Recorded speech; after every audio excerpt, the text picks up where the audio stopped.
Let me know if this sounds familiar. Tell yourself you're going to exercise today, so you head home after work to pack your things. Next thing you know, you're intrigued by one video on your phone, and then you just start swiping. The little voice in your head keeps telling you, yo, let's go to the gym. But for some reason, you can't physically move because of how distracted you are. This was actually me this morning. Fortunately, I ended up getting up and going, but not after beating myself up for taking so much time to do it. ADHD is freaking tough because you know what you gotta do, but for some reason, everything else is distracting you from doing it. In this video, I'm gonna tell you the 3 things I do to consistently exercise at least 3 days a week. And if any of these tips have been helpful, give this video a like. So tip number 1 is to create a plan that fits for you. If you've had ADHD long enough, you know that you can't show up to something without a plan because you're just going to get distracted. So it is extremely important that you approach your fitness goals with some kind of plan. What I do is I book an exact time that I'm going to exercise with some leeway, knowing that I have ADHD. I also have my entire workout plan written out for the week, and I repeat this for 4 to 5 weeks. The plan that might work out for you is signing up for a fitness class or working out with a friend.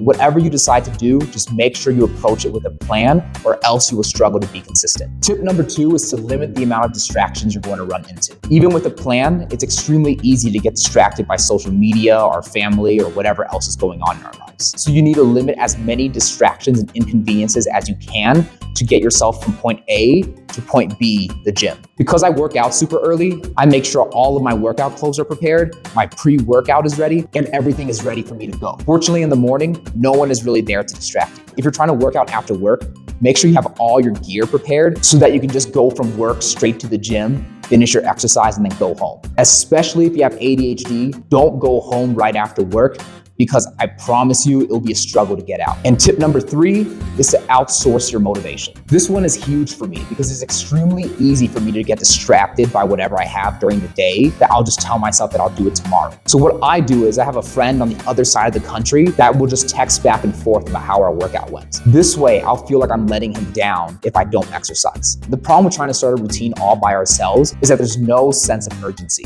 If there's anything that ADHD people are good at, is thriving when there's urgency.